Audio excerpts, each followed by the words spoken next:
Hello everyone, welcome to GS with concept classes. इस class में हम लोग बीपीएससी ऑडिटर मेंस के इकोनॉमिक्स ऑप्शनल पेपर के टेस्ट सीरीज के टेस्ट नंबर 5 पे डिस्कस करेंगे, जिसमें सभी क्वेश्चन जो थे कंपलसरी थे। इसमें टोटल क्वेश्चन की संख्या 4 थी, जिसमें हमने 2 क्वेश्चन को माइक्रो सेक्शन से लिया था और 2 क्वेश्चन जो था वो हमारा इंडियन इकोनॉमी से था। फर्स्ट ऑफ ऑल हम लोग क्वेश्चन के नेचर को समझेंगे, उसके बाद जो भी आप लोगों के द्वारा जो कॉपियाँ सेंड की गई है, मैं सारे कॉपी का भी मूल्यांकन करूंगा और आपके कॉपी में देखूंगा कि और कहाँ पर सुधार की गुंजाइश बनती है। लेकिन उसके पहले एक इम्पॉर्टेंट बात मैं कहना चाहूँगा कि अभी हमारे पेड ग्रुप में टोटल स्टूडेंट्स की संख्या जो है 65 है। और इस 65 स्टूडेंट में अगर मैं एवरेज ऑन एवरेज की बात करूं तो मेरे पास हमेशा कॉपी जो है लगभग 15 से 16 कॉपी ही एवरेज मेरे पास आ पाता है, जो कि अच्छी बात नहीं है। मेरा जो है पर्पस 15 टेस्ट लेने के पीछे मेरा पर्पस था पूरे सिलेबस को आपको अपने हाथों से एक बार नोट्स बनवा देना। क्योंकि आप अपने से जब लिखेंगे चीज़ों को तो वो चीज़ें ज़्यादा आपकी होगी, आपकी मेमोरी में जाएगा, वो चीज़ आपके अंदर कॉन्फिडेंस आएगा। और मैं तो दावे के साथ कहता हूँ कि जो भी स्टूडेंट इस 15 टेस्ट को देंगे और जिस दिन 15वां टेस्ट उनका ख़त्म होगा, उनके अंदर एक कॉन्फिडेंस होगा कि मैंने पूरे सिलेबस को लगभग मैंने अपने हाथों से लिखा है। ठीक है, तो ये चीज़ बहुत ज़्यादा बूस्टअप करेगी। उसके बाद टेस्ट के बाद जब आप पढ़ेंगे ना, तब आपका जो कैचिंग पावर होगा, ग्राफ बनाने का जो एक्यूरेसी होगा, वो बिल्कुल सटीक होगा। एक बात यहाँ पर ये है कि आप लोग भी देखते होंगे कि मेरे पास जितनी भी कॉपियाँ आती है, प्रत्येक टेस्ट में एक या दो स्टूडेंट की कॉपी में कहीं ना कहीं ग्राफ में मिस्टेक होता ही है। क्यों होता है ग्राफ में मिस्टेक? जब उनको नोट्स दे ही दिया गया है तो क्यों मिस्टेक होता है? मिस्टेक तो नहीं होना चाहिए। तो यही चीज़ को सुधारने के लिए टेस्ट लिया जा रहा है और आप लोग जो है टेस्ट में पार्टिसिपेट नहीं कर रहे हैं, तो ये अच्छी बात नहीं है। और मैं बोला था आप लोगों को कि कम से कम जो है 50% स्टूडेंट की कॉपी मेरे पास आएगी, तभी टेस्ट को मैं कंटिन्यू रखूँगा, अदरवाइज़ मैं टेस्ट को क्लोज कर दूँगा। ठीक है, चलिए आज की क्लास को हम लोग कंटिन्यू करते हैं। और फर्स्ट जो क्वेश्चन था, परिवर्तनशील अनुपात के नियम की पूर्ण व्याख्या करना था। इस क्वेश्चन को भी मैंने 3 पार्ट में डिफाइन करके बताया था आप लोगों को। इस क्वेश्चन को 3 तरीके से आपको लिखना था। नोट्स तो सभी दिए गए हैं आप लोगों को, ठीक है, लेकिन उसमें भी इस क्वेश्चन में भी बहुत सारे स्टूडेंट मिस्टेक कर दिए हैं। जब भी परिवर्तनशील अनुपात का नियम से क्वेश्चन आए तो आपको तीनों चीज़ को एक्सप्लेन करना है। लॉ ऑफ इंक्रीजिंग रिटर्न यानी उत्पत्ति वृद्धि का नियम, लॉ ऑफ कांस्टेंट रिटर्न यानी उत्पत्ति का समता नियम, और थर्ड नंबर में लॉ ऑफ डिक्रीजिंग रिटर्न यानी उत्पत्ति ह्रास नियम। इन तीनों को परिवर्तनशील अनुपात का नियम कहा जाता है। ठीक है, मैं एक बार और भी आप लोगों की कन्फ्यूज़न को मैं दूर किया था, लेकिन मॉडर्न इकोनॉमिस्ट जो हैं, आधुनिक अर्थशास्त्री जो हैं, जो उत्पत्ति ह्रास नियम जो नियम है, थर्ड नंबर का जो नियम है उत्पत्ति ह्रास नियम, जिसे हम लॉ ऑफ डिक्रीजिंग रिटर्न कहते हैं, उसी को वो परिवर्तनशील अनुपात का नियम कहते हैं। लेकिन आपको कंफ्यूज नहीं होना है, मैं अपने तरफ से कह रहा हूँ कि जब भी क्वेश्चन ये पूछे तो आप तीनों नियम को एक्सप्लेन करेंगे। मेरे पास एक दो कॉपियाँ ऐसी है जिसमें स्टूडेंट केवल थर्ड वाले नियम को एक्सप्लेन किए हैं, फर्स्ट और सेकंड वाले को छोड़ दिए हैं। ठीक है, बाकी सभी लोग तीनों रूल को लिखे हैं। ये तो क्वेश्चन मेरा रिपीटेड था, इस क्वेश्चन का मैं पहले भी एक बार टेस्ट ले लिया था, इसलिए कुछ स्टूडेंट इसकी आंसर को दिए हैं, कुछ नहीं दिए हैं। और एक जो है काफ़ी ज़्यादा इम्पॉर्टेंट टॉपिक है, कृषि मूल्यों की स्थिरीकरण हेतु भारत सरकार के द्वारा किए गए प्रयासों का आलोचनात्मक व्याख्या करें।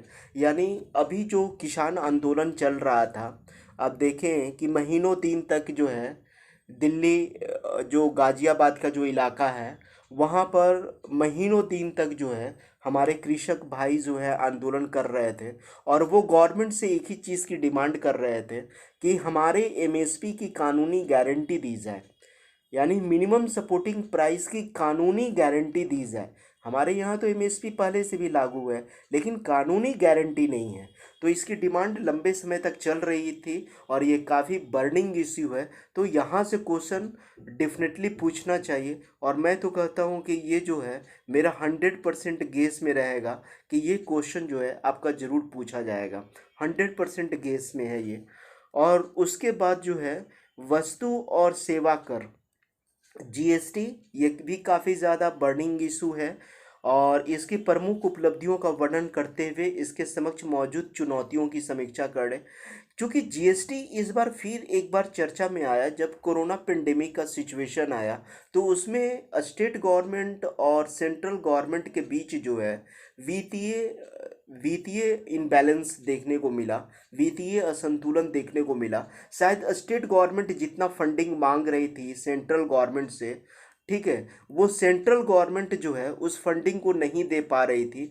इसलिए नहीं दे पा रही थी क्योंकि सेंट्रल गवर्नमेंट के पास भी रेवेन्यू का जो कलेक्शन था वो काफ़ी कम हो पाया था।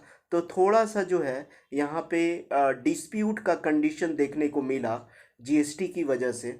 तो हो सकता है कि ये भी क्वेश्चन पूछा जाए। ठीक है, तो चलिए हम लोग जो है अब जो भी स्टूडेंट कॉपी दिए हैं उन सारे कॉपी पे आते हैं।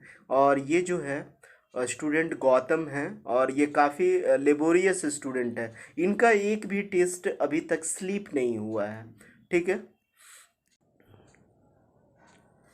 चलिए परिवर्तनशील अनुपातों के नियम की पूर्ण व्याख्या करना है।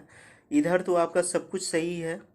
ठीक है, इन्होंने तीनों रूल को लिखा है, उत्पत्ति वृद्धि नियम, law of increasing return, law of constant return, law of decreasing return, और इन्होंने तीनों का फिगर भी ड्रॉ किया है। ठीक है, फर्स्ट फिगर इनका ये है। ठीक है, एवरेज प्रोडक्शन, मार्जिनल प्रोडक्शन, और फिर जो है यहाँ पर एवरेज कॉस्ट, मार्जिनल कॉस्ट, और फिर जो है इन्होंने एवरेज कॉस्ट और मार्जिनल कॉस्ट का फिगर ड्रॉ किया है, और एवरेज प्रोडक्शन, मार्जिनल प्रोडक्शन का। तो बिल्कुल इसी तरीके से आप लोगों को फिगर ड्रॉ करना है।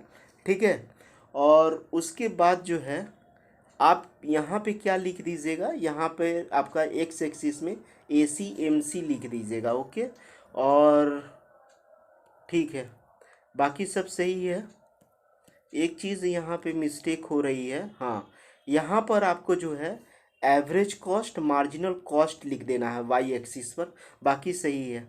ठीक है, फिर इन्होंने उत्पत्ति ह्रास नियम का व्याख्या किया है, और ग्राफ भी बिल्कुल सही इनका ग्राफ है। ठीक है, ग्राफ वेरी गुड, बहुत अच्छा ग्राफ इन्होंने ड्रॉ किया है। ठीक है, जब यहाँ पर देखिए मार्जिनल प्रोडक्शन जब जीरो हो जाता है, यहाँ मार्जिनल प्रोडक्शन जीरो हो रहा है लेकिन एवरेज प्रोडक्शन कभी भी जीरो नहीं हो रहा था, और ये की पॉइंट पे काट रहा है। ये भी बढ़ रहा है, एवरेज प्रोडक्शन भी बढ़ रहा है, मार्जिनल प्रोडक्शन भी बढ़ रहा है, लेकिन मार्जिनल प्रोडक्शन का बढ़ने का दर एवरेज प्रोडक्शन के बढ़ने की दर की तुलना में काफ़ी कम है। तो इनका ग्राफ जो है बिल्कुल सही है, और आप इसी तरीके से एग्जामिनेशन हॉल में बनाइएगा। ठीक है, फर्स्ट क्वेश्चन और सेकंड क्वेश्चन भी आपका सही है गौतम, हम आपकी कॉपी को पहले भी देख चुके हैं। ठीक है, इन्होंने देखिए कृषि मूल्य को इन्होंने डिफाइन किया एमएसपी से, वसूली कीमत, निर्गमन कीमत, और फिर जो है ये इन्होंने लिखा है बाजारी पर रोक, है ना। अच्छा, काला बाजारी पर रोक, कोई बात नहीं है, ये वाला चीज़ आपको नहीं लिखना है। जो ऑफिशियल जो अनाउंसमेंट होता है वो यही चीज़ है, एमएसपी है, वसूली कीमत है, निर्गमन कीमत, ये तीनों गवर्नमेंट जारी करती है, सरकार जारी करती है। तो इस चीज़ का मेंशन नहीं कीजिएगा। ठीक है, कालाबाजारी पे रोक वो कोई इशू नहीं रहा। ठीक है, तो और इधर आपका सब कुछ सही है, मैं देख लिया था। आपने एमएसपी की आलोचना भी किया है कि एमएसपी क्यों जो है हमारे इंडिया में बिल्कुल जो है सक्सेसफुल नहीं रहा है। आपने इन सारे पॉइंट को गिनाया है। जैसे आपका फर्स्ट पॉइंट ये है, सेकेंड पॉइंट आर्थिक रूप से असंवहनीय है। ठीक है, निर्यात पे प्रतिबंध है, चूंकि WTO हमेशा कहती है भारत सरकार को कि आप जो हमारे यहाँ जो इंटरनेशनल मार्केट में जो खाद्यान्न भेजते हैं वो गवर्नमेंट के द्वारा सब्सिडी के रूप में दी गई है। ठीक है, तो वही गोदाम में अनाज भरे हुए हैं और जिसका इंटरनेशनल बाज़ार में आने पर उनका प्राइस काफ़ी कम होता है। तो डब्ल्यूटीओ से विवाद का मुद्दा भी यही है। तो आपने सब कुछ लिखा है, जीएसटी को भी आपने सही लिखा है, ठीक है। और मैंने जो आंसर दिया था उससे थोड़ा सा आपने डिफरेंट लिखा है, लेकिन बिल्कुल सही लिखा है, ठीक है। जैसे कि जीएसटी का उपलब्धि क्या है, टैक्स दोहराव, टैक्स दोहराव से बचना, है ना। करदाताओं और सरकार को सहूलियत होती है, यानी टैक्स देने वाले की भी सहूलियत होती है और टैक्स वसूलने वाले की भी सहूलियत होती है। टैक्स चोरी पे लगाम रखे लगेगा और आर्थिक गतिविधियों में तेजी से विकास होगा। तो इन्होंने जो है जीएसटी का उपलब्धि को 4 तरीके से इन्होंने डिफाइन किया है, ठीक है। इधर सब कुछ आपकी कॉपी सही है। और ठीक है, और आप इसी तरीके से कंटिन्यू टेस्ट दीजिए और आप हमेशा कंटिन्यू टेस्ट में भागीदारी लेते ही हैं। और आप लोग को लगता होगा कि ये कॉपी बहुत साधारण कॉपी है, लेकिन जितना इन्होंने लिखा है या और सारे हमारे कुछ स्टूडेंट इतने अच्छे लिखते हैं कि अगर एग्जामिनेशन हॉल में अगर रियल में अगर उतना लिख दिया जाए तो फिर टॉपर्स का जो मार्क्स होता है बीपीएससी में अप्रॉक्स 70%, 68% से लेके 71% के बीच जो मार्क्स वैरी करता है, खासकर आर्ट्स वाले पेपर में। साइंस की मैं बात नहीं कर रहा हूँ। तो उतना दूर तक आप लोग बाउंड्री टच कर जाइएगा, बशर्ते आप इस तरीके से लिखते हैं। तो चूँकि ये कॉपी अभी जो मैं देख रहा हूँ गौतम की कॉपी, ये भी साधारण कॉपी नहीं है, ये भी असाधारण कॉपी है। और ऐसे जो है स्टूडेंट जो है 10% स्टूडेंट भी ऐसे आंसर नहीं लिख पाते हैं। मैं केवल गौतम की बात नहीं कर रहा हूँ, ये जो है रामानुज पांडे जो स्टूडेंट हैं हमारे, तो ये भी काफ़ी बेहतर स्टूडेंट है और इन्होंने हर एक टेस्ट को दिया है अभी तक मैंने जितने टेस्ट लिया। और ये भी जो है बहुत अच्छा आंसर लिखते हैं, ठीक है। उत्पत्ति वृद्धि नियम, उत्पत्ति क्षमता नियम, उत्पत्ति ह्रास नियम, और आप लोग इसी तरीके से लिखिएगा तो मार्क्स आप लोग को डेफिनेटली मिलेगा। इस ग्राफ को थोड़ा सा और अच्छा से बना लीजिएगा, ये थोड़ा सा कर्व इस टाइप से आएगा, ठीक है, इस टाइप से आएगा। एवरेज कॉस्ट, मार्जिनल कॉस्ट आपने बनाया सही है, लेकिन आप फास्ट बना रहे होंगे, घड़ी को रख करके टाइमिंग के साथ आप आंसर लिख रहे होंगे, तो ऐसा ग्राफ ड्रॉ हो गया है। लेकिन मैं जानता हूँ कि ये जो स्टूडेंट है रामानुज पांडे जी, ये बहुत ही मौखिक लिखते हैं, ठीक है। और सब कुछ ठीक है। इधर थोड़ा सा ग्राफ इसको और अच्छा से क्लियर कीजिएगा, ठीक है। ग्राफ गलत नहीं है, लेकिन थोड़ा और अच्छा से बनाना है, ठीक है। और थोड़ा सा आप पीडीएफ अच्छा बनाइए। बाकी आपका इधर आंसर सही है। निर्गमन कीमत को भी आपने एक्सप्लेन किया, वसूली कीमत को भी किया। फिर उसके बाद जो है A two plus F L plus C2, ठीक है। और इसको तो एक्सप्लेन करना ही था, हालांकि गौतम जो है ये इस चीज़ को एक्सप्लेन नहीं किए हैं, लेकिन इस चीज़ को एक्सप्लेन करना चाहिए था। गौतम की कॉपी में ये नहीं था, ये इनकी कॉपी में है। और आपने इस पॉइंट को लिखा है, बिल्कुल सही लिखा है, और लिखना मस्ट भी नेसेसरी था, है ना, नेसेसरी था ही लिखना, क्योंकि इसके बिना आंसर अधूरा था, ठीक है। और एमएसपी इधर सब कुछ सही है। जीएसटी वाला ठीक है ना। ये टैक्स स्लैब आपने बनाया है 5%, 12%, 18%, 28%, ठीक है। और कुछ कुछ चीज़ों पे तो टैक्स जो है बिल्कुल जीरो है, तो उस चीज़ को भी मेंशन आपने किया है, वो सब कुछ सही है। चुनौतियाँ क्या क्या है जीएसटी के सामने, तो इसमें भी आपने 5 पॉइंट को लिखा है। कोविड-19 के समय में जो है जिस चीज़ का मैंने चर्चा किया था कि राज्यों को ससमय बकाया राशि का भुगतान सेंट्रल गवर्नमेंट जो है करने में असमर्थ रही थी, मैं इसी चीज़ को मैं बता रहा था। तो थोड़ा सा जो है, जो केंद्र और राज्य के बीच जो सहकारी संघवाद है, उसकी नींव कहीं ना कहीं कमज़ोर हो रही थी, ठीक है। राजकोषीय संघवाद जिसे हम कहते हैं। और ये रंजीत की कॉपी है और ये भी बहुत अच्छे स्टूडेंट हैं, लेकिन इनके कॉपी में एक कमी है, मैं बता रहा हूँ, क्योंकि मैं तो सारा कॉपी को पहले मैं चेक कर लेता हूँ। यहाँ पर आपकी कॉपी में कमी है। आप क्या करेंगे, जो मैंने जो ग्राफ जो बनाया है ना, ठीक है, आपका ये वाला ग्राफ उत्पत्ति क्षमता नियम, उत्पत्ति वृद्धि नियम, ठीक है, यहाँ पर ये वाला सही है, एवरेज कॉस्ट मार्जिनल कॉस्ट। लेकिन इसके साथ एक और ग्राफ आता है एवरेज प्रोडक्शन और मार्जिनल प्रोडक्शन का, ठीक है, तो आप इस चीज़ को भी लिखिएगा। और उसके बाद जो थर्ड वाला जो ग्राफ जो आपने ड्रॉ किया है उत्पत्ति ह्रास नियम का ग्राफ, ये वाला सही है। उत्पादकता में क्या जाएगा, यहाँ पे उत्पादकता में आप लिखिए एपीएमपी लिखिए, और यहाँ पे लिखिए average cost marginal cost Y axis पर। आपका ये वाला ग्राफ को थोड़ा सुधारिए, है ना।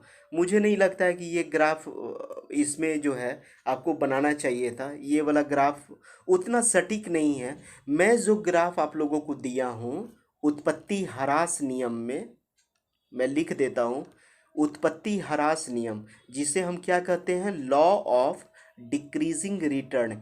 ये वाला नोट्स में आप जाइएगा, और जो मैं थर्ड जो मैं ग्राफ बनाया हूँ इसमें, और सारे स्टूडेंट जो ग्राफ बनाए हैं आप वो वाला ग्राफ को ड्रॉ कीजिएगा, ठीक है।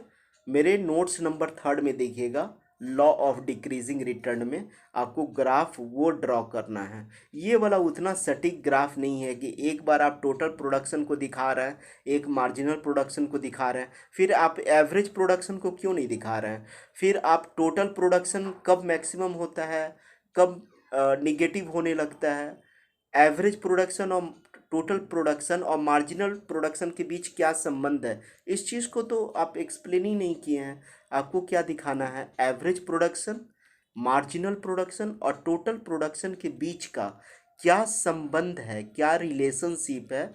जो मैंने जो ग्राफ जो आप लोगों को बना करके मैं नोट्स में दिया हूँ थर्ड वाले नोट्स में लॉ ऑफ डिक्रीजिंग रिटर्न में, उस ग्राफ को आप लोग ले लीजिएगा, ठीक है। बाकी इधर सब कुछ सही है आपका रंजित जी, आपका इधर सब कुछ सही है। मैं कॉपी पहले चेक कर लेता हूँ, ठीक है, इधर सब कुछ सही है। कृषि मूल्य स्थिरीकरण में आपने एक चीज़ शायद उस चीज़ को नहीं किया है, यहाँ पर तो ठीक है, यहाँ पे 1.5 गुना लागत की बात किया जा रहा है। स्वामीनाथन भी इसी पे डिस्कस करते हैं, एम एस स्वामीनाथन जो कहते हैं कि 1.5% गुना होना चाहिए, यानी C2 से जो है ना जितनी भी लागत लगती है उसका 1.5 गुना प्राइस होना चाहिए, मिनिमम सपोर्टिंग प्राइस, या C2 लागत से 50% ज़्यादा होना चाहिए, जिसे स्वामीनाथन कहते हैं। आप मेरे नोट्स में देखिएगा वो लिखा हुआ है। बाकी 23 फसलों पे तो लागू होता ही है, इधर सब कुछ आपका सही है, ठीक है, इधर सब कुछ सही है। वस्तु और सेवा कर को भी सब सही लिखे हैं। जीएसटी की विशेषता क्या है, तो आपूर्ति पक्ष पे लागू होता है। कहाँ से मटेरियल का प्रोडक्शन हो रहा है, यहाँ पे प्रोडक्शन से लेना देना कुछ भी नहीं होता है, प्रोडक्शन से लेना देना नहीं होता है, यहाँ पे कंज्यूमर से लेना देना होता है। उपभोक्ता अगर किसी भी वस्तु उपभोक्ता किसी भी वस्तु और सेवा का जो प्रयोग करता है, उपभोग करता है, उस पे लागू होता है। तो ये सही है, ये भी सही है, ये भी सही है, ठीक है, इधर सब कुछ सही है। और ये जो है आपका टैक्स स्लैब आपने बताया है कि 5% में 308 वस्तु है, 12% पे 178, 18 पे 517 और 28% पे 28 वस्तु है, 0% पे 183 वस्तु और सेवा है। तो ठीक है, अगर इतना याद अगर कर लेते हैं तो अच्छी बात है, और नहीं तो कम से कम ये टैक्स स्लैब याद करके रखना है, ठीक है। बाकी सब सही है, CGST, SGST और IGST, इधर सब कुछ सही है आपका। मैं थोड़ा सा कॉपी फास्ट में अभी देख लेता हूँ, इसलिए देखता हूँ क्योंकि मेरा कॉपी आप लोगों का पहले हम बहुत बारीकी से देख चुके होते हैं, क्योंकि मुझे लगता है कि वहाँ पे अगर मैं बहुत ज़्यादा रीडिंग मारूंगा तो आप लोगों का थोड़ा सा टाइम टेकिंग प्रॉब्लम होगा। ये शायद कॉपी जो है नाम नहीं लिखा हुआ है, लेकिन किसी स्टूडेंट की कॉपी होगी, नाम नहीं लिखा हुआ है इसमें। परिवर्तनशील अनुपात का नियम, इनकी भी कॉपी को मैं देख लिया हूँ, ठीक है। परिवर्तनशील अनुपात का नियम या उत्पत्ति ह्रास नियम। एक चीज़ यहाँ पर बताऊँगा, इनके कॉपी में थोड़ी सी कमी थी, कमी ये है कि अगर आप इतना ड्रॉ कीजिएगा तो काम चल जाएगा, लेकिन थोड़ा सा और आपको और अच्छे तरीके से करना चाहिए था। ठीक है, जैसे उत्पत्ति समता नियम को भी अगर आप एक्सप्लेन कर देती, ठीक है, कर देते तो ठीक रहता। उत्पत्ति क्षमता नियम और उत्पत्ति वृद्धि नियम, ठीक है, उत्पत्ति वृद्धि नियम को तो और अच्छा रहता। ठीक है, और उत्पत्ति ह्रास नियम, ये वाला उत्पत्ति ह्रास नियम है, क्योंकि उत्पत्ति ह्रास नियम में ही तीनों व्याख्या हो जाता है। इसलिए मॉडर्न इकोनॉमिस्ट के अनुसार, आधुनिक अर्थशास्त्री के अनुसार आपका आंसर सही है। लेकिन मैं जो बोलता हूँ तीनों नियम एक्सप्लेन करने का, उत्पत्ति वृद्धि नियम, उत्पत्ति समता नियम और उत्पत्ति ह्रास नियम, ये मैं क्लासिकल इकोनॉमिस्ट के अनुसार बोलता हूँ। ठीक है, एवरेज ठीक है, अगर आप इतना भी लिखते हैं तो सही है, लेकिन थोड़ा सा ग्राफ ये और अच्छा से बनना चाहिए ना, ये थोड़ा सा ग्राफ और अच्छा से बनना चाहिए। ठीक है, थोड़ा सा ये हाथ थोड़ा सा हिल रहा है आपका, थोड़ा सा यहाँ पे क्लियरिटी और लाइए। और यहाँ पर एक चीज़ आपने शायद छोड़ा है, यहाँ पर क्या लिखा है, लिखना है आपको एक्स एक्सिस पर परिवर्तनशील साधन की इकाई। यहाँ पे क्या लिखना है, परिवर्तनशील साधन की इकाई। क्योंकि एग्जामिनर जो है छोटी छोटी बातों को केयर करता है, तो यहाँ पे एक्स एक्सिस में लिख दीजिएगा, अब सही हो जाएगा। यहाँ पर भी क्या हो जाएगा, परिवर्तनशील साधन की इकाई, बाकी इधर आपने लिखा ही है। ठीक है, और इन्होंने जो है इसका इम्पोर्टेंस को भी बताया है, लॉ ऑफ वेरिएबल प्रोपोर्शन के इम्पोर्टेंस को भी बताया है। और ये जो है नियम क्यों नहीं लागू होता है, इस पर भी इन्होंने डिस्कस किया है। तो ठीक है, एक चीज़ मैं बोलूँगा आपको कि आप जो लिखे हैं परिवर्तनशील साधन की इकाई में, जो आपने ग्राफ जो ड्रॉ किया है, ये मॉडर्न इकोनॉमिस्ट के अनुसार आपने ड्रॉ किया है तो सही है। लेकिन अगर तीनों ग्राफ अगर इसमें ड्रॉ कर दीजिएगा जैसे और स्टूडेंट किए हैं तो और बेहतर हो जाएगा। बाकी आपका सब कुछ सही है। ठीक है, ये विकास कुमार की कॉपी है, और विकास कुमार की कॉपी फर्स्ट कॉपी में कमी है, मुझे याद है इन्होंने मात्र एक ग्राफ को ड्रॉ किया है, बस इतना ही इन्होंने ग्राफ को ड्रॉ करके छोड़ दिया है। तो विकास कुमार जी आपकी कॉपी में तो कमी हो गई। ये कमी क्या है कि आपको मेरे नोट्स में जाना है, और मैं जो नोट्स दिया हूँ आप लोगों को तीनों नियम का, उत्पत्ति वृद्धि नियम को भी लिखना है शॉर्ट करके, उत्पत्ति समता नियम का भी ग्राफ ड्रॉ करना है, उत्पत्ति क्षमता नियम, और उसके बाद जो है उत्पत्ति वृद्धि नियम का भी ग्राफ ड्रॉ करना है। ठीक है, तो आप मेरे नोट्स से देख लीजिएगा, और सारे स्टूडेंट तो किए हैं, फिर आपसे कैसे मिस्टेक हो गया। आप जितने भी अभी तक मैंने कॉपी चेक किया है उसमें केवल एक स्टूडेंट की कॉपी को छोड़ दिया जाए तो मुझे लगता है कि तीनों ग्राफ को सब कोई ने ड्रॉ किया है। ठीक है, ठीक है, और आपने जो है सेकंड क्वेश्चन जो है, कृषि मूल्यों के स्थिरीकरण हेतु भारत सरकार द्वारा किए गए प्रयासों का आलोचनात्मक व्याख्या करें। इधर तो आपका सही था, मैं चेक कर लिया हूँ, और यहाँ पर थोड़ा सा मिस्टेक आपसे हुआ है, मैं बता रहा हूँ। इधर तो आपने आलोचना किया ही है, लेकिन एक चीज़ यहाँ पे करना क्या है, जैसे कि ध्यान से समझिए मैं क्या करना चाह रहा हूँ कि इस क्वेश्चन में जो आलोचना पूछना था ना, यही चीज़ तो होता है कि टेस्ट देने से आप में उत्तरोत्तर सुधार होगा। तो आलोचना कैसे करना है, तो एमएसपी का क्या कमियां हैं उस कमी को दिखाना था, जो कि आपने दिखा दिया है। और दूसरा क्या करना था, जो एमएसपी का जो निर्धारण करने का जो आधार है, जो मैं आप लोगों को नोट्स दिया था कि A2 के आधार पर, फिर उसके बाद मैं बताया था कि A2 प्लस FL क्या होता है उसके आधार पर, और फिर मैं C2 के आधार पर बताया था। तो इन तीनों पॉइंट को भी एक्सप्लेन करना था आपको, और लास्ट में लिखना था कि MS स्वामीनाथन के अनुसार उनका कहना है कि C2 से अगर 50% अगर ज़्यादा हम राशि को फिक्स कर देते हैं तो वो हमारा MSP सही होगा, इससे कृषकों को हित होगा। तो आप मेरे नोट्स में जाइएगा, इसको इसको और इसको शॉर्ट तरीके से एक्सप्लेन कर दीजिएगा, बाकी सब सही हो जाएगा। ठीक है, और इधर सब कुछ ठीक है। निष्कर्षतः कहा जा सकता है कि कृषि भारतीय अर्थव्यवस्था की रीढ़ है, अतः उत्पादकता में वृद्धि करना, फसलों का विविधीकरण करना तथा कृषकों के हितों का संरक्षण करना आवश्यक है। साथ ही साथ किसानों की आमदनी बढ़ाना भी अत्यंत आवश्यक है। ठीक है, इसी तरीके से आपको निष्कर्ष लिखना है। जीएसटी को भी आपने सही लिखा है। जीएसटी की उपलब्धियां क्या है वो आपने 4-5 पॉइंट में एक्सप्लेन कर दिया है। कर प्रणाली के अंदर पारदर्शिता आई है, ट्रांसपेरेंसी आया है, सहकारी संघवाद को बढ़ावा मिला है, इधर सब कुछ सही है। ठीक है, और उसके बाद जो है आपने चुनौती को दिखाया है कि इसके समक्ष कौन कौन सी चुनौतियां हैं। ठीक है, हाँ ये सही है। देखिए एक चीज़ होता है क्या है, ठीक है, और ये जो स्टूडेंट हैं विकास कुमार जो हैं, ये कंटिन्यू टेस्ट दे रहे हैं, और मैं आपसे कहूँगा विकास कुमार जी कि आप कंटिन्यू टेस्ट देते रहिए। ठीक है, आप में बिल्कुल सुधार हो रहा है, और एग्जामिनेशन आते आते आपका इकोनॉमिक्स ठीक हो जाएगा। बशर्ते कंडीशन है कि जो चीज़ में कमी कह रहा हूँ उस कमी को एकदम आत्मसात कर लेना है, सुधार लेना है कि वहाँ पर सुधारना ही ज़रूरी है। तो आपकी कॉपी में कमियाँ जहाँ पर भी होता है मैं बता देता हूँ। ठीक है, देखिए आपने इसमें उपलब्धि भी लिखा है जीएसटी का। अब जैसे कभी कभी होता क्या है कि आपसे क्वेश्चन जो है अंडरस्टूड होता है कि वस्तु और सेवा कर से आप क्या समझते हैं।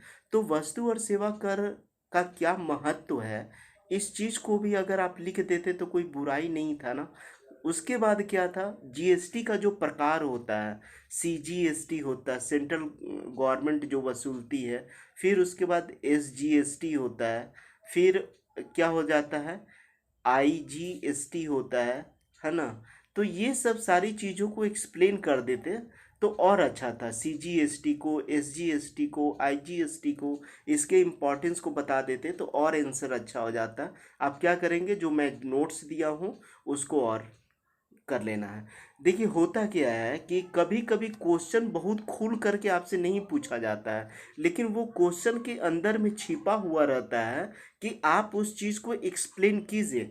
बाकी जो है आप क्वेश्चन को बिल्कुल पकड़ने का कोशिश किए हैं कि पहला क्वेश्चन में आपने समझाया है, लेकिन उसका लंबाई को और ज़्यादा कीजिए। फिर आपने उपलब्धि पर भी डिस्कस किया है, और फिर उसके बाद चुनौती पर भी डिस्कस किया है। लेकिन ये वाला जो पोर्शन है ना, फर्स्ट वाला को थोड़ा सा और लंबा लिखिए तो और अच्छा हो जाएगा आंसर। बाकी आप कंटिन्यू टेस्ट देते रहिए। ठीक है, ये किन की कॉपी है आप अपना समझ लीजिएगा। आप लोग नाम लिखा कीजिए, समझ गया, आप लोग नाम लिखा कीजिए। पहले जब कॉपी कम होती थी तो मैं नहीं कहता था, लेकिन इधर आपका ग्राफ सही है। जब कॉपी ज़्यादा होती है तो मुझे भी लगता है कि आप में सुधार हो रहा है कि नहीं हो रहा है। ठीक है, मैं नामों से ही मैं मतलब पकड़ लेता हूँ कि आपकी कॉपी में सुधार हो रहा है कि नहीं। ठीक है, इसलिए आप लोग नाम लिखा कीजिए। ठीक है, चलिए इधर सब सब कुछ सही है। देखिए अगर प्रैक्टिस किए हुए रहेंगे तो यही थोड़ा सा जो लाइन टेढ़ा मेढ़ा हो रहा है वो एकदम नहीं होगा, है ना, बिल्कुल क्लियर कट कटेगा। बाकी सारा ग्राफ सही है। उदासीनता वक्र की सहायता से आपने उपभोक्ता का संतुलन निकाला है। इसमें आपने 2 पॉइंट को एक्सप्लेन किया होगा। फर्स्ट पॉइंट यहाँ पर ये, और कॉन्वेक्स वाला ओरिजिन वाला, ये दोनों पॉइंट को आपने एक्सप्लेन किया है, सही है। ठीक है, आपका आंसर सही है, जिनकी भी कॉपी है अच्छा है, और आप लोग नाम लिखा कीजिए। ठीक है, वस्तु और सेवा कर वाला भी आंसर आपने सही लिखा है। जीएसटी को आपने लिखा है आपूर्ति पक्ष पर, दोहरा जीएसटी, बहुयामी दर। ठीक है, तो ये पॉइंट बनाया है आपने, और बिल्कुल सही है। फिर आपने जो है इधर एक्सप्लेन किया जीएसटी संग्रह में वृद्धि का कारण क्या था, तो उस चीज़ को लिखा है, बिल्कुल सही है। चुनौतियां में क्या क्या, जीएसटी के संबंध में चुनौती आ गया है। टैक्स स्लैब में बहुत ज़्यादा परिवर्तन करने की ज़रूरत है। हमेशा टैक्स स्लैब में परिवर्तन नहीं होना चाहिए, इसमें रिजिडिटी होनी चाहिए, स्थिरता होनी चाहिए। ठीक है, बाकी इधर सब कुछ सही है। ठीक है, आपकी राइटिंग भी अच्छी है, थोड़ा सा राइटिंग भी अच्छा है। और ये कॉपी अभी आपको साधारण लग रहा होगा, ये जिनकी भी कॉपी है, लेकिन अगर आप इतने एग्जामिनेशन हॉल में रियल में लिखते हैं तो आपकी मार्किंग काफ़ी अच्छा हो जाएगा। ठीक है।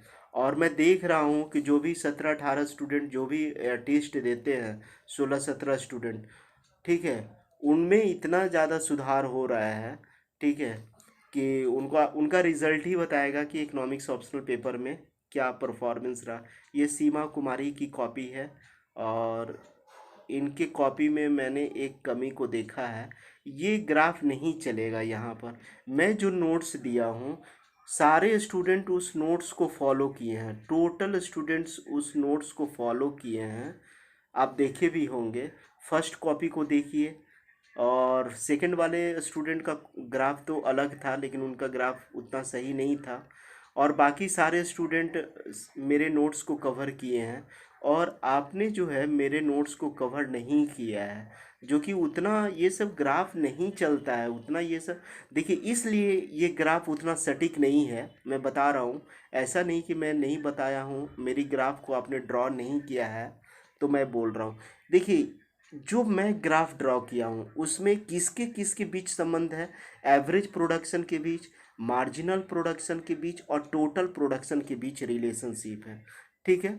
और आपने इस तरीके से बताया है औसत उत्पादन वक्त, कुछ समझ में आ रहा है यहाँ पर, सीमांत उत्पादन वक्त, उत्पादन का परिमाण, ये कुछ क्लियर नहीं हो रहा। आप मेरे ग्राफ को ड्रॉ कीजिए, ठीक है, उसमें सब कुछ क्लियर है कि एवरेज प्रोडक्शन का ग्राफ कैसा है, मार्जिनल प्रोडक्शन का, ये ग्राफ को मत ड्रॉ कीजिएगा, मैं स्ट्रिक्टली मना कर रहा हूँ, एग्जामिनेशन में नंबर नहीं मिलेगा।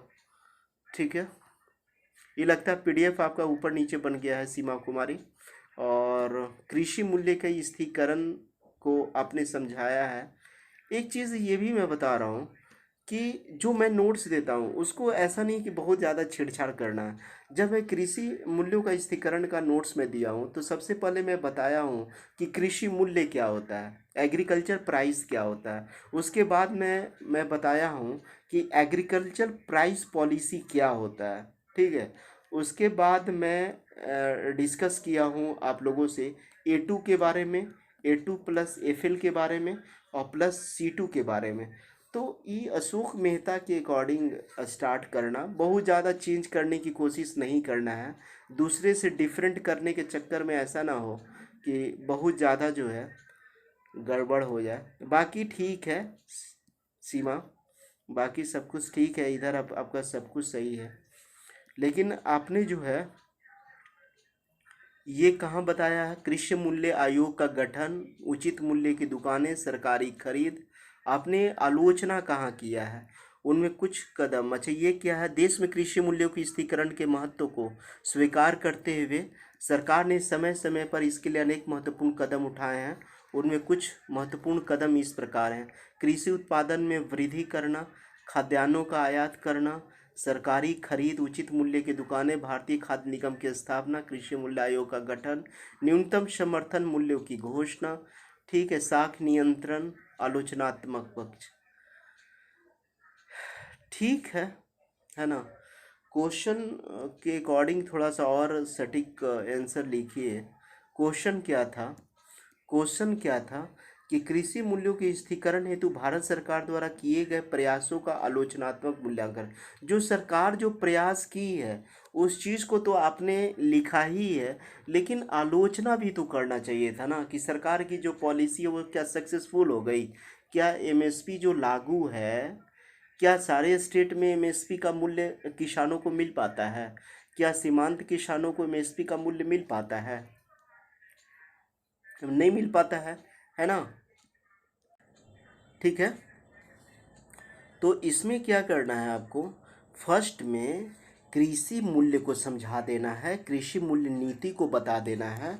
उसके बाद जो है आपको मैं जो आप लोगों को मैं नोट्स दिया था ना, उसमें मैं समझाया था कि एमएसपी क्या होता है, वसूली कीमत क्या होता है, निर्गमन कीमत को अब समझा देते हैं, सबको शॉर्ट वे में समझा देते हैं।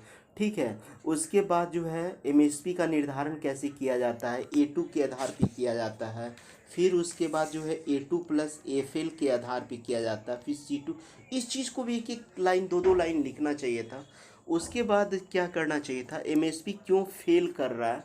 ठीक है, एमएसपी से रिलेटेड क्या क्या चुनौतियां हैं, क्या क्या उसको इम्प्लीमेंट करने में प्रॉब्लम हो रहा है, उसको लिख देते। और फिर सरकार कौन कौन सा स्टेप उठाई है एमएसपी को ठीक करने के लिए, उसको लिख देते तो ठीक हो जाता। ठीक है।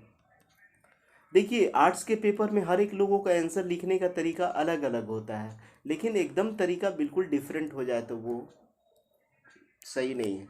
लेकिन मैं आपको कह रहा हूँ कि आपकी प्रयास सराहनीय है और आप कंटिन्यू टेस्ट भी दे रही हैं।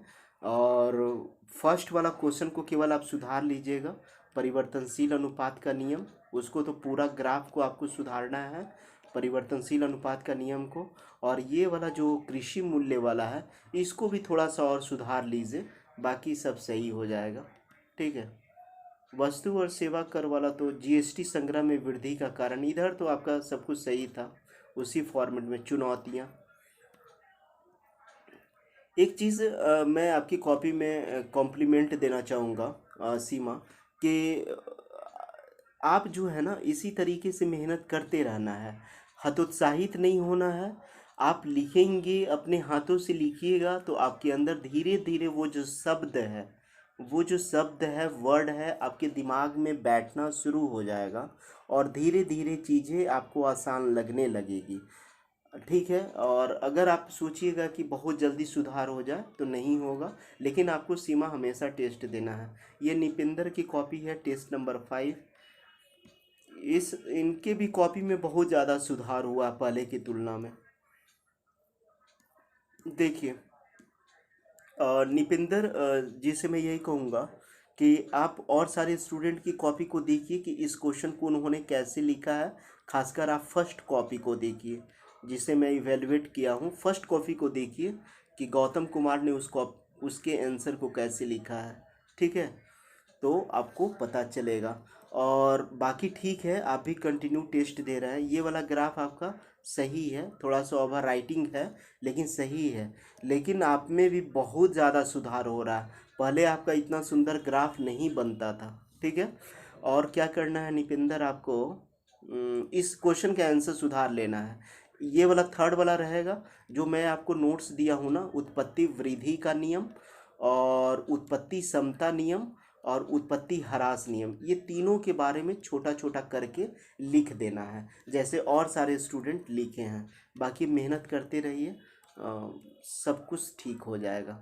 ठीक है। उदासीनता वक्र की सहायता से कम वो स्टूडेंट से तो अच्छे हैं ना आप लोग, जो बिल्कुल टेस्ट नहीं दे रहे हैं। ठीक है। उदासीनता वक्र की विशेषता में ये पैरेलल होना चाहिए, और जैसे जैसे ऊपर होता है उदासीनता वक्र, वैसे वैसे क्या है, अधिकतम संतुष्टि का बिंदु को इंडिकेट करता है। यानी IC1 से ज़्यादा सेटिस्फेक्शन का लेवल कहाँ पर है, IC2 पर है। ठीक है। तो इधर सब कुछ सही है, इधर सब कुछ सही है। यहाँ पर थोड़ा सा आपने गड़बड़ कर दिया है, ये तो ग्राफ से ही बना था, कोई दिक्कत नहीं है, ऐसे बनता तो क्या दिक्कत था। ठीक है, ऐसे बनता कोई दिक्कत नहीं था।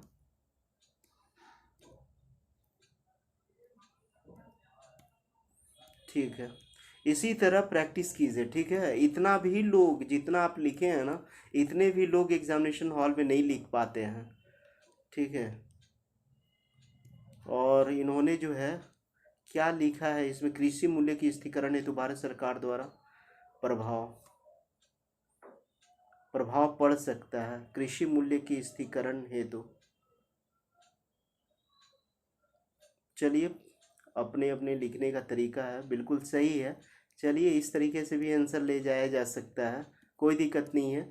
फिर आपने A2 MSP को एक्सप्लेन किया है, MSP वसूली कीमत, निर्गमन कीमत, और ये सारे कुछ को आपने जो है, ये आंसर आपका सही है। इधर भी एक्सप्लेन आपने कर दिया है, और क्या क्या कृषि मूल्य का प्रभाव पड़ेगा ये भी आपने एक्सप्लेन किया। बहुत सारे स्टूडेंट इस चीज़ को नहीं किए हैं, जो नहीं किए हैं उनका भी चल जाएगा, क्योंकि कृषि मूल्य से रिलेटेड जो था, मेरा मतलब A2 से था, A2 प्लस FL से था और C2 से था। और ये वाला भी पॉइंट को अगर आप लिखते हैं कि कृषि मूल्य का स्थिरीकरण अगर नहीं हो तो क्या प्रभाव पड़ेगा, तो ये गलत नहीं है।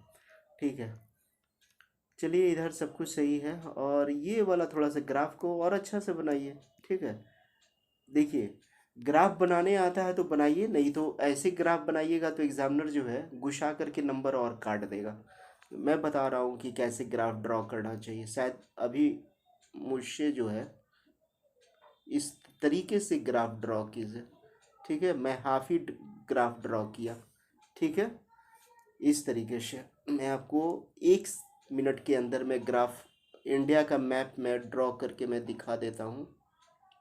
इस तरीके से आपको ड्रॉ करना है।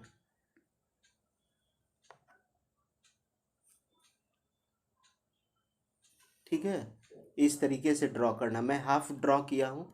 तो इसी तरह प्रैक्टिस कीजिए, कोई बात नहीं है। अभी टेढ़ा मेढ़ा इंडिया का मैप बना है और आपने अपने तरीके से बेहतर प्रयास किया है। ठीक है, ये किसकी कॉपी है? अच्छा, 5%, 18%, इधर सब कुछ सही है। ये कॉपी जो है जिस पे भी नाम नहीं लिखा हुआ है, परिवर्तनशील अनुपात का नियम, मोड़ का बिंदु, स्टेज थर्ड, सारे स्टूडेंट लोग जो हैं इसी ग्राफ को ड्रॉ किए। ये तो ग्राफ आपको ड्रॉ करना ही है। ठीक है, ये ग्राफ को अगर ड्रॉ कीजिएगा तो अच्छी बात है, लेकिन इसमें तीनों नियम भी एक्सप्लेन कीजिएगा तो कोई बहुत बुरी चीज़ नहीं है, जैसे और सारे स्टूडेंट किए हैं। ठीक है, परिवर्तनशील नियम के लागू न होने का कारण क्या है? एक से अधिक साधनों का स्थिर होना, साधनों की अविभाज्यता, इधर सही है। परिवर्तनशील नियम का महत्व क्या है? परिवर्तनशील अनुपात का नियम क्या है? इधर सब कुछ सही है। तो आपने जो है आपकी कॉपी में क्या सुधार करना है, अगर आपसे पॉसिबल हो पाएगा तो आप सुधार कर लीजिएगा। ठीक है, और इसको शैडो शैडो करना कोई ज़रूरी नहीं है कि इसको आप ऐसे कर दीजिए। ठीक है, अगर आपसे पॉसिबल बनता है तो उत्पत्ति समता नियम का भी ग्राफ ड्रॉ कर लीजिएगा, उत्पत्ति क्षमता नियम का भी, और उत्पत्ति वृद्धि नियम का भी ग्राफ को ड्रॉ कर लीजिएगा। और ये आपका उत्पत्ति ह्रास नियम का है ही। मैं एक बार फिर से रिपीट कर रहा हूँ, अभी जो मॉडर्न इकोनॉमिस्ट हैं इसी को परिवर्तनशील अनुपात का नियम मानते हैं। ठीक है, इसी को। लेकिन जो पुराने क्लासिकल इकोनॉमिक्स थे वो तीनों नियम को परिवर्तनशील अनुपात का नियम कहते हैं, उत्पत्ति वृद्धि नियम, उत्पत्ति क्षमता नियम, उत्पत्ति ह्रास नियम। ठीक है, अगर आपसे पॉसिबल हो पाएगा तो सुधार कर लीजिएगा, अगर नहीं सुधार कर पाइएगा तो ये भी ग्राफ से काम चल जाएगा। लेकिन आप देखिएगा कि फर्स्ट स्टूडेंट जो ग्राफ जो ड्रॉ किए हैं 3 फेज में, ठीक है, आप उनकी कॉपी को देखिएगा, फर्स्ट ग्राफ को उन्होंने सही ड्रॉ किया है। सब कुछ तो वहाँ से लिखा नहीं जा सकता, लेकिन एक आइडिया पता चल जाएगा कि ग्राफ को कैसे कैसे ड्रॉ करना है। इस सब ग्राफ को थोड़ा सा और बड़ा कीजिए, और ये थोड़ा सा उतना सुंदर नहीं लग रहा है, थोड़ा सा इसको और अट्रैक्टिव बनाइए। इतना जगह में तो बहुत अच्छा ग्राफ बन सकता था, लेकिन ऐसा ग्राफ क्यों बनता है आप लोगों से? क्योंकि आप लोग प्रैक्टिस नहीं करते हैं, इसीलिए थोड़ा सा कर्व, ये कर्व इस तरीके से होना चाहिए, इस तरीके से होना चाहिए। ठीक है, ये एक्स एक्सिस को टच करता है, ये वस्तु वाई है, ये वस्तु वाई है, ये वस्तु एक्स है। अच्छा, यहाँ पर क्या है? ये वस्तु एक्स है और ये वस्तु वाई है। थोड़ा वस्तु को और अच्छा से लिखिए, वस्तु को और अच्छा से लिखिए ना, वस्तु एक्स वस्तु वाई। बाकी आपका कंटेंट सही है ना? आपकी कंटेंट सही है। मार्शल वाला आपका पीडीएफ थोड़ा आगे पीछे बन गया है, लग रहा है मुझे।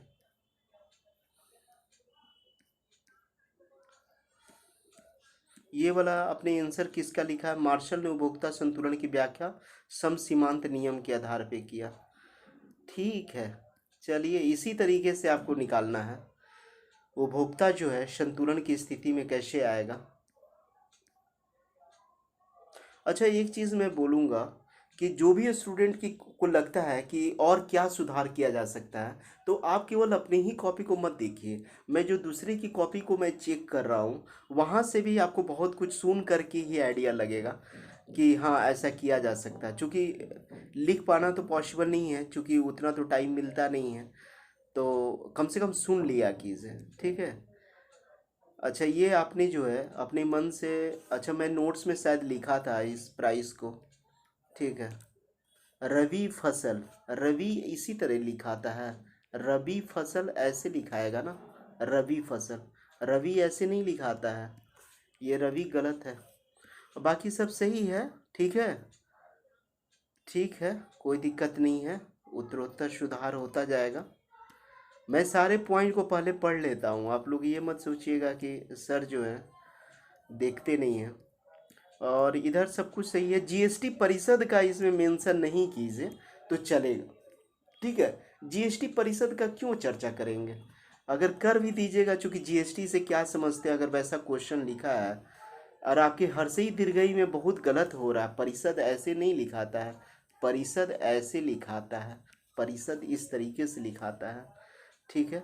जीएसटी परिषद का भी अगर चर्चा कर दीजिएगा तो कोई उपलब्धि को भी आपने गलत लिखा है, उपलब्धियाँ ऐसे होता है, उपलब्धियाँ।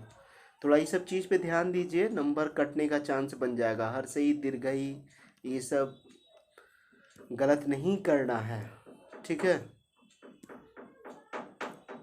जीएसटी की विशेषता, जीएसटी का सुझाव, इधर सब कुछ सही है। और ये कौन है, अमर कुमार चंचल। अच्छा, ये अमर कुमार चंचल की कॉपी थी, तो आपकी कॉपी में सबसे जो चीज़ जो सुधार करना है वो क्या करना है कि कुछ कुछ वर्ड को आप गलत लिखे हैं, उपलब्धियां को आप गलत लिख दिए हैं, और क्या लिख दिया है आपने, रबी फसल को गलत लिख दिया है। इसका मतलब ये है कि आपकी हिंदी शुद्धिकरण में थोड़ी सी प्रॉब्लम है, तो आप जो है इसको सुधार कर लीजिए। बाकी जो है अमर कुमार चंचल अच्छे स्टूडेंट हैं और मेहनत तो कर ही रहे हैं। और आपकी कॉपी को थोड़ा सा हम फर्स्ट वाले कॉपी को देखते हैं। परिवर्तनशील अनुपात का नियम को आपने कैसे लिखा है, उस चीज़ को थोड़ा सा मुझे देखने दीजिए। फिर से मैं देख रहा हूँ आपकी कॉपी को।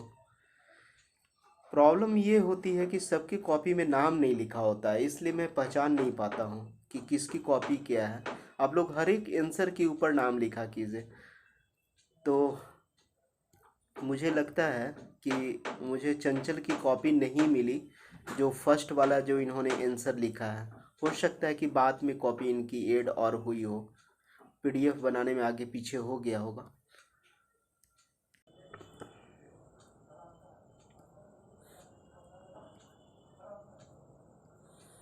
जीएसटी संबंधित चुनौतियाँ, ठीक है। संबंधित ऐसे नहीं लिखाता है ना, संबंधित ऐसे नहीं लिखाता है, संबंधित, संबंधित ऐसे लिखाता है, संबंधित।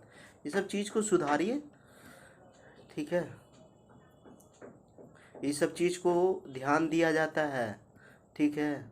और ये शायद प्रवीण कुमार की कॉपी है, और ये भी कंटिन्यू टेस्ट दे रहे हैं और इनमें भी ठीक ठाक है। ये स्टूडेंट भी अच्छे मेहनत कर रहे हैं, ठीक है। और मेहनत कीजिए आप लोग, ठीक है। जीएसटी परिषद को भी अगर आप एक्सप्लेन कर दीजिएगा जीएसटी से क्या समझते हैं आप, तो गलत नहीं है। आपका मन जैसे लिखना है लिख दीजिए, सब तरीके से सही है। और प्रवीण कुमार जो है स्टूडेंट जो हैं, इनके कॉपी में भी ठीक ठाक सुधार और हो रहा है। और सबसे बड़ी चीज़ है कि अगर आप लोग कंटिन्यू टेस्ट देते हैं ना, कंटिन्यू टेस्ट देते हैं, तो उससे कम से कम आपके दिमाग में वो सारी चीज़ें याद होने लगती है, ठीक है। यहाँ पर A2 plus FL plus C2 के आधार पर, और स्वामीनाथन कमेटी था, ठीक है, आपने उसको लिखा होगा, स्वामीनाथन कमेटी यहाँ पर आपने लिखा है। MS स्वामीनाथन कमेटी ने कहा कि C2 से 50% ज़्यादा होना चाहिए, तो ठीक है। MSP का फिर आलोचना कर दिए हैं, ठीक है इधर। और ये श्याम बाबू राम है, लेकिन श्याम बाबू राम आपको हिम्मत नहीं हारना है। आपको लगता होगा कि मेरी कॉपी सबसे ख़राब होती है, तो थोड़ा सा तो है, लेकिन जो स्टूडेंट एग्जामिनेशन हॉल में बिल्कुल टेस्ट नहीं देंगे वो तो आपसे भी बुरा लिखेंगे।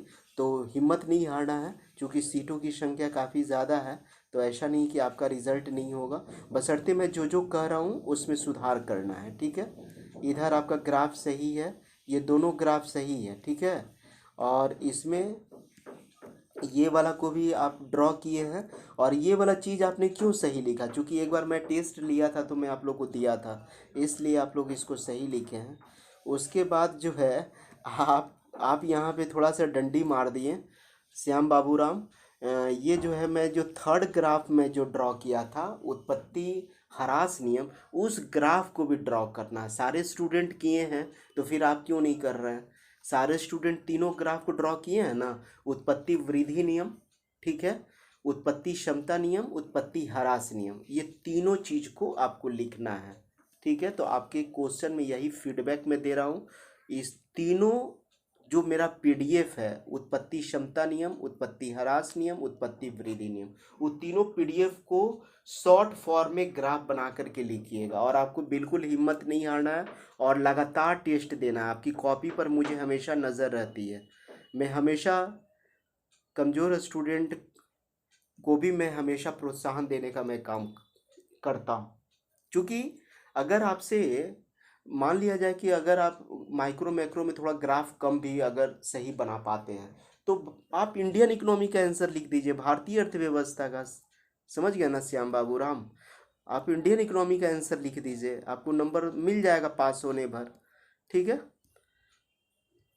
चलिए इधर बाकी सब सही है। ये वाला आपका कैसे आ गया, ये उल्टा कैसे हो गया, ये उल्टा कैसे हो गया। सरकार द्वारा किए गए प्रयासों का आलोचना कीजिए, निर्यात पर प्रतिबंध, इधर तो सब सही है।